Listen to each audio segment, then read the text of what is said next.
Hello दोस्तों, नमस्कार, प्रणाम। अपने यूट्यूब चैनल पर आप सबके स्वागत करत हई, बंदन अभिनंदन करत हई। आज आप लोग के बीच बहुत प्यारा, बहुत सुंदर लाचारी गीत लेके आ हई। हम प्रेमा दीदी और हमार नंदा हैं। तो आप लोग ज़्यादा से ज़्यादा अपन प्यार दुलार आशीर्वाद दें और चैनल के माध्यम से सपोर्ट करें।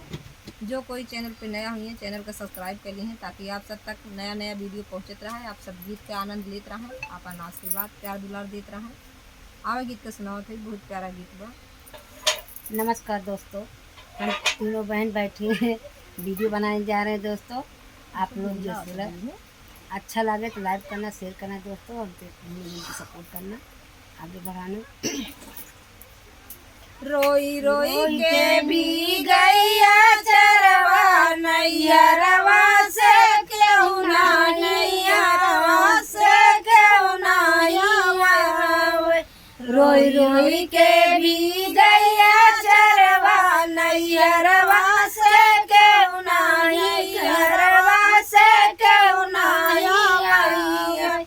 मैया जे होती तो खोज खबर लेती, मैया जे होती तो खोज खबर लेती, खोज खबर लेती हो, खोज खबर लेती।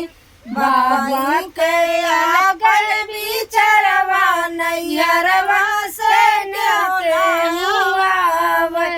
बाबू के आकर बिचरवा, नैयरवा से क्यों ना, नैयरवा से क्यों ना आवे।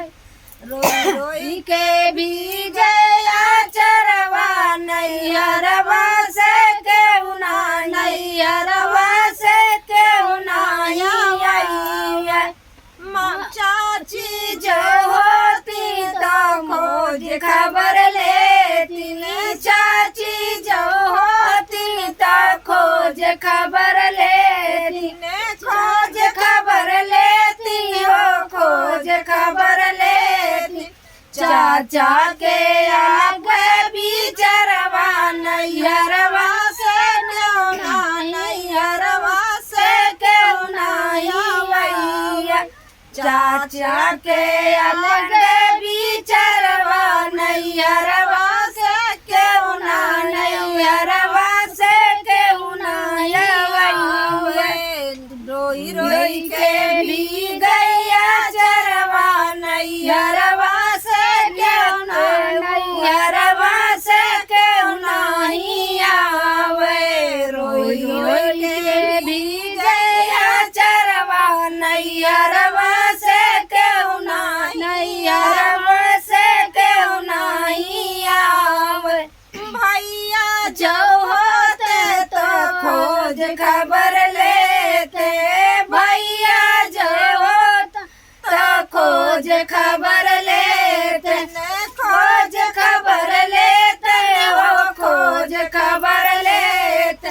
भौजी के अलग बिचरवा, नैयरवा से क्यों ना, नैयरवा से क्यों ना आवे। भौजी के अलग बिचरवा, नैयरवा से क्यों ना, नैयरवा से क्यों ना आवे। रोई रोई के भी गया चरवा, नैयरवा से क्यों ना, नैयरवा से क्यों ना आवे। रोई रोई के भी गया चरवा, नैयरवा से क्यों ना, नैयरवा से क्यों ना आवे। तो गीत कैसे लग आप लोग कमेंट में बताइए, अपन प्यार दुलार आशीर्वाद दिए। मिलत है आगे वीडियो में, तब तक नमस्कार, प्रणाम, राधे राधे।